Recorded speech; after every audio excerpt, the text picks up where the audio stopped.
Venice, a thriving city-state based on commerce, was one of the most important commercial and cultural centers in 13th century Europe.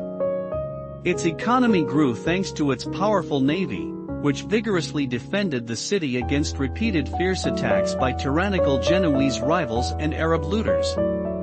The geographical structure of Venice, which is small, cramped, and surrounded by enemies, created a feeling of friendship among the people of Venice. The virtual confinement of the Venetians, says historian John Julius Norwich, created in them a unique spirit of commitment and cooperation, not only in times of national crisis, but more impressively in their day-to-day business. Everyone knew each other in Venice's wealthy merchant aristocracy, and this close camaraderie led to the kind of trust that seldom strayed outside the family circle in other cities. For this reason, the Venetians established an effective and comprehensive business administration system. This trading system was the most advanced trading system in Europe. In Venice, almost every citizen was engaged in trade. Even though the risks were great, his ambition to make money beyond imagination had convinced almost everyone to trade. In the absence of standard exchange rates like today, Venetian merchants tried every conceivable strategy to determine the value of their various coins.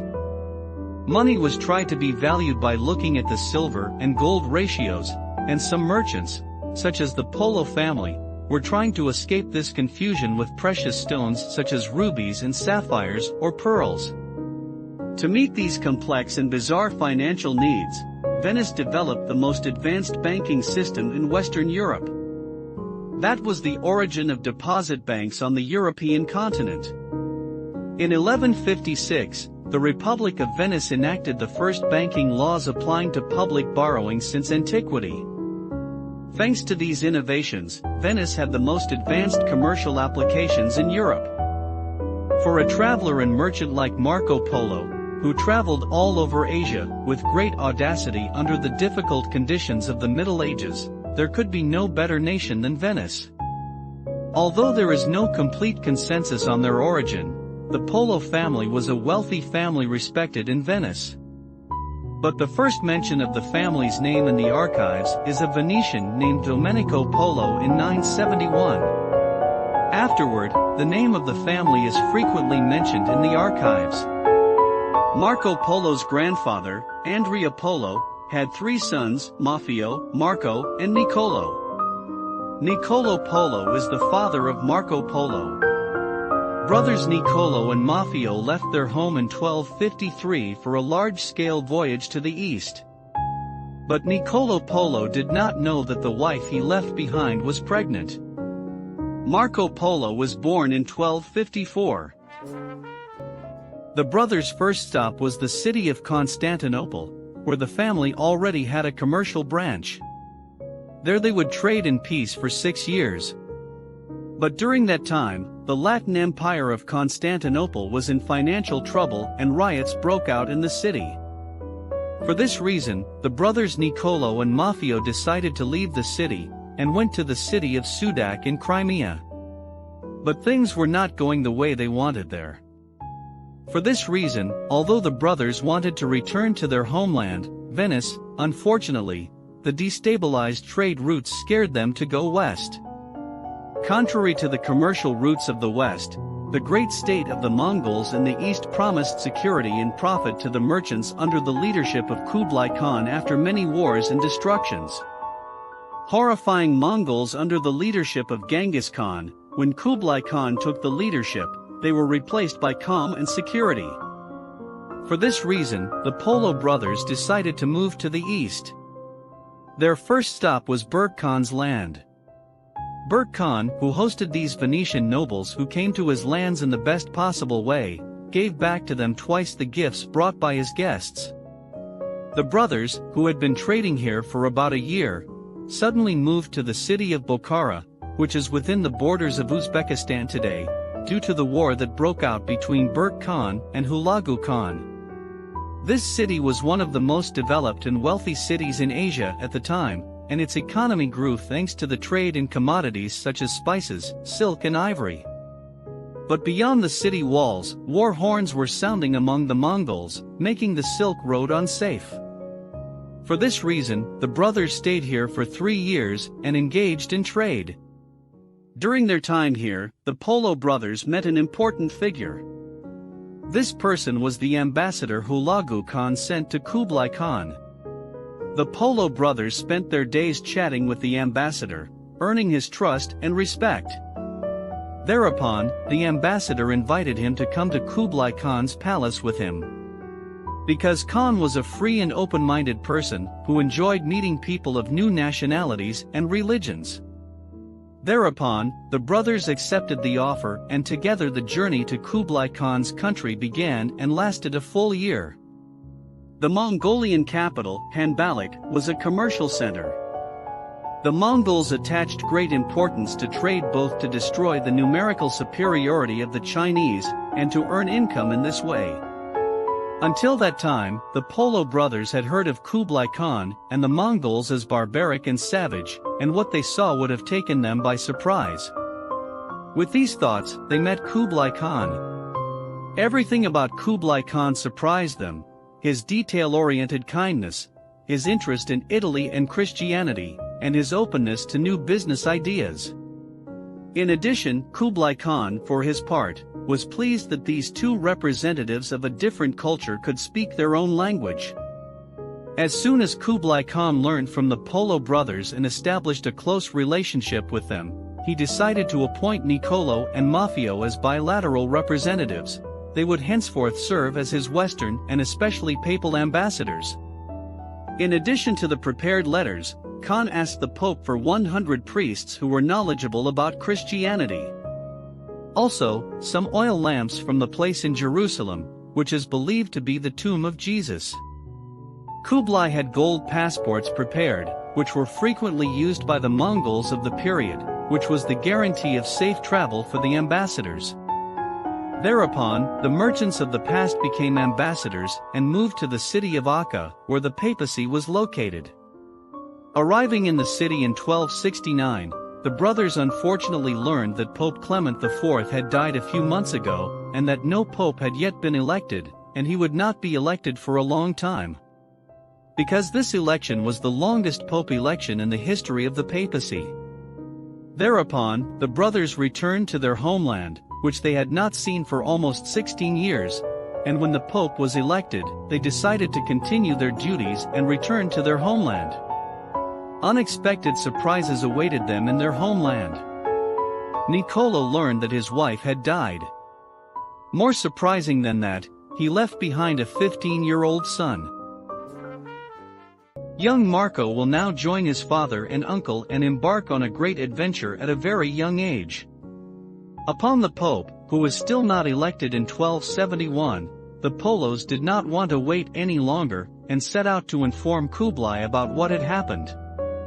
First, they stopped by Jerusalem and met with Teobaldo of Piacenza, the papal envoy. They asked him for permission to take the holy oil from Jerusalem. Teobaldo fulfilled his wishes and sent the Polos away with a letter to Kublai Khan explaining the situation here.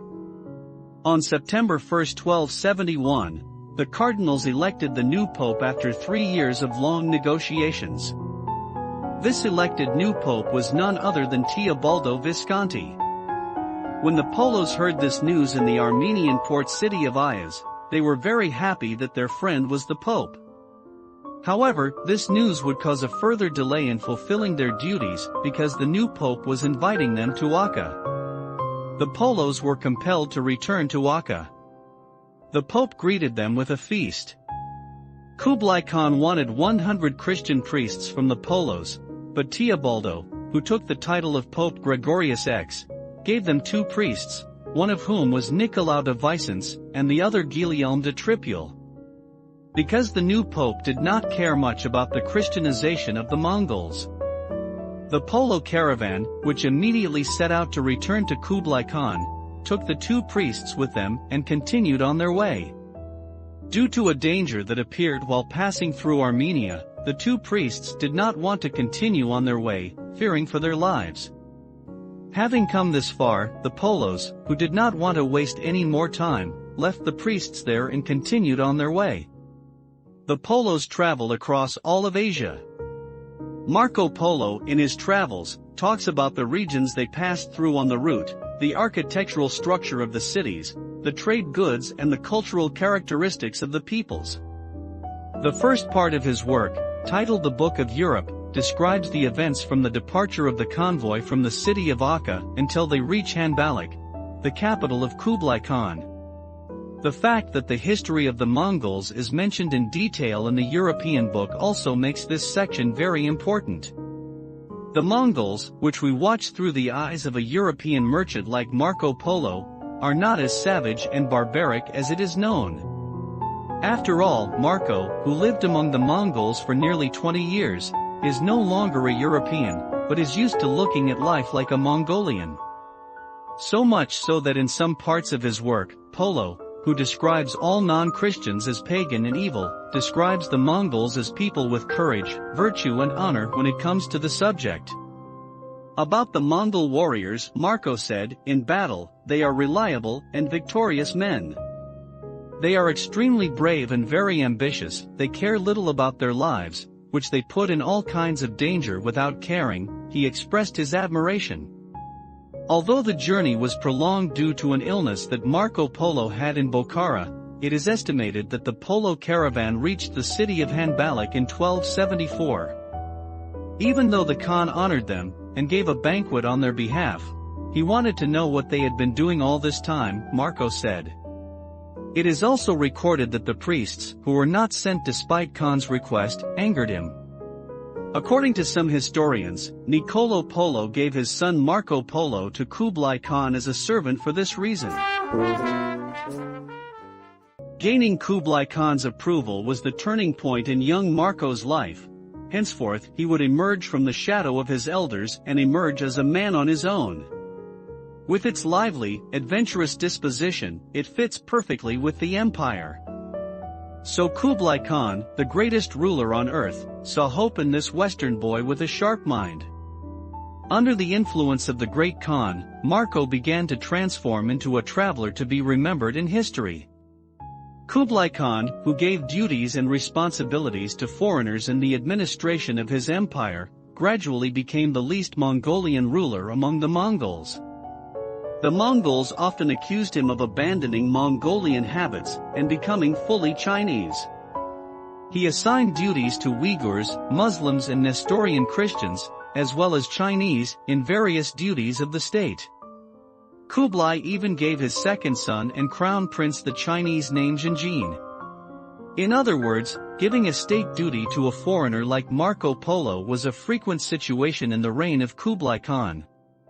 Marco would serve this great Khan for 17 years. The Khan would give him posts such as embassy and tax collector, and he used Marco's unique powers of observation and insights on his people and country. In the Asian part of his work, Marco tells about his observations about China during his service to Kublai Khan and conveys what he heard about some important events during that time, even though he was not a witness to the events. Kublai Khan's wealth surprised Marco. According to him, Kublai Khan is the most powerful emperor of the whole world. This observation by Marco can be verified historically. According to Marco's account, the food and drink, the clothes distributed, the pearls and various jewelry in the feasts and banquets organized by Kublai Khan every year on certain days are incalculable.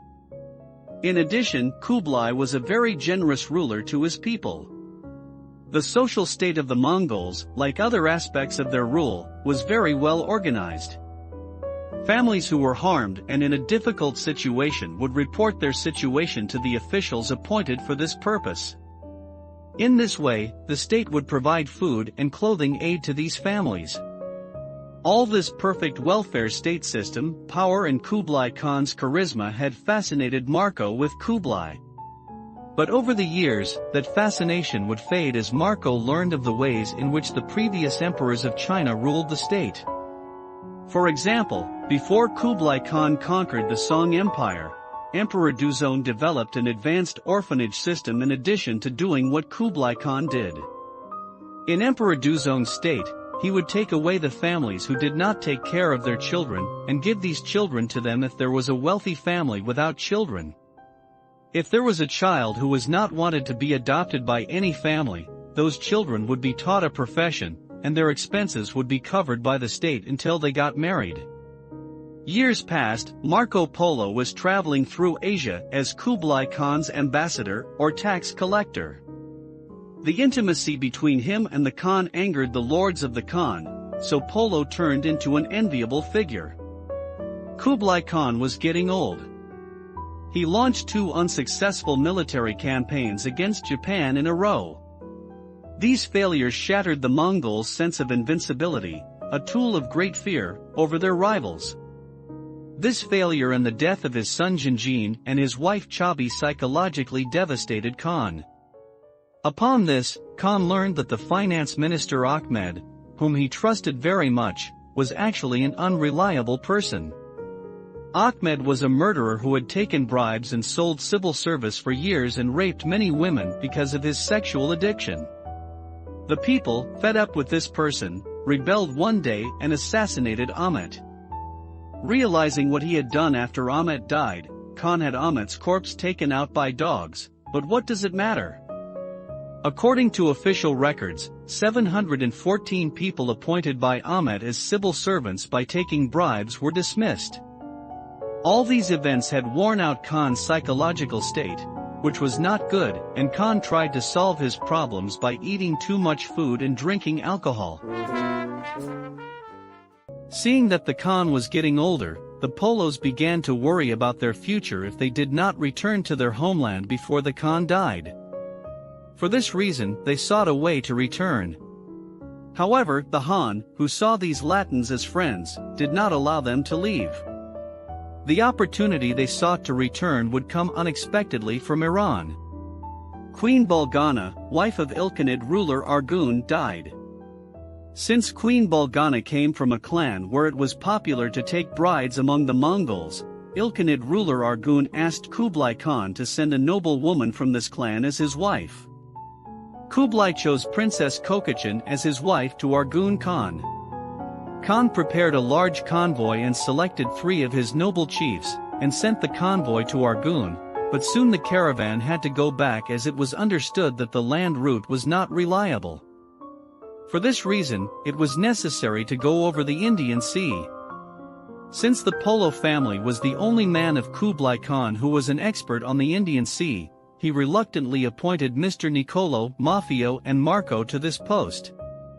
The Polos got what they wanted. Even if they swore that they would return to Kublai Khan after the difficult journey was over, both sides knew that this would not happen. In his work, Marco Polo describes the departure of the Khan from his palace as the most important event to date. Of course, this was his most important task. Kublai Khan turned this task he gave to the Polos into an international diplomacy task, and gave letters to the Pope, the King of France, the King of England, the King of Spain and other kings in Europe, at the same time. Marco Polo spent 17 years in the Mongolian palace, and had not seen his homeland for 21 years. Recently, the role of Princess Kokachin has become even more important. Because this mission is the only mission of Marco Polo confirmed by the Chinese annals. In addition, in a narrative written by Rasuddin, the reliable historian of the age, in 1307, Princess Kokachin and the 3 ambassadors accompanying her are mentioned. However, the names of the 3 ambassadors are not mentioned in either source. They set out from that island and made a grueling 18-month voyage in the Indian Sea, says Marco Polo. But these difficulties are not mentioned much. The reason for this suggests that a section describing this part of the work has been lost. But Marco also says that half of the party died on this journey, but the princess and the Polos survived. The unexpected arrival of the survivors in the Arghun kingdom came as shock rather than relief.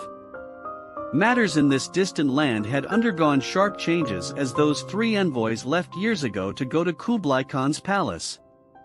Arghun was dead and a man named Gekkado had taken over. Thereupon, the Polo family, who did not know what to do with the princess they had risked their lives for, finally decided to give her to Argun's son Ghazan. Believing that they have now fulfilled all their responsibilities towards the great Khan, Marco and his father Niccolo, and his uncle Maffeo left the Ilkhanate state to move to Venice. First they went to Trabzon, and the Polos, who lost some of their wealth to the bandits in a tragic event, left Trabzon quickly and came first to Constantinople, from Constantinople to Euboea, and from Euboea to Venice. It was 1295 when they reached Venice. The Polos had not seen their homeland for a quarter of a century. For this reason, they had almost forgotten their mother tongue, and their appearance and behavior were similar to the Mongols. When they reached the Polo mansion, where they used to live, the door was opened by Niccolo Polo's younger son, Maffeo, and he did not recognize his father and half-brother Marco, whom he had never seen. After a few tests, they proved their identity and settled in their mansion. Soon after, Marco was getting bored with the boring life in Venice. Because he had spent most of his life in endless adventures, and was only 40 years old. It is thought that he participated in a war between Venice and the rival city of Genoa, which broke out 3 years after their arrival in Venice. This is how the story of how we still remember him today begins. The war did not go well for Venice, and Marco, who had participated in the Battle of Curzola, was taken prisoner there. Marco Polo was sent to Genoa, where he was imprisoned in the Palazzo di San Giorgio. There, Marco Polo met rustic Hello de Pisa, who was his roommate, and formed a partnership with him, allowing him to write about his experiences and travels. The work is known today as the Travels of Marco Polo and is still read. After peace was restored in 1299, Marco Polo escaped from prison and returned to Venice, where he married and had 3 daughters. In his later life, he turned into a grumpy old man and, acting with greed for money and wealth, died in Venice in 1324 as a rich and famous person.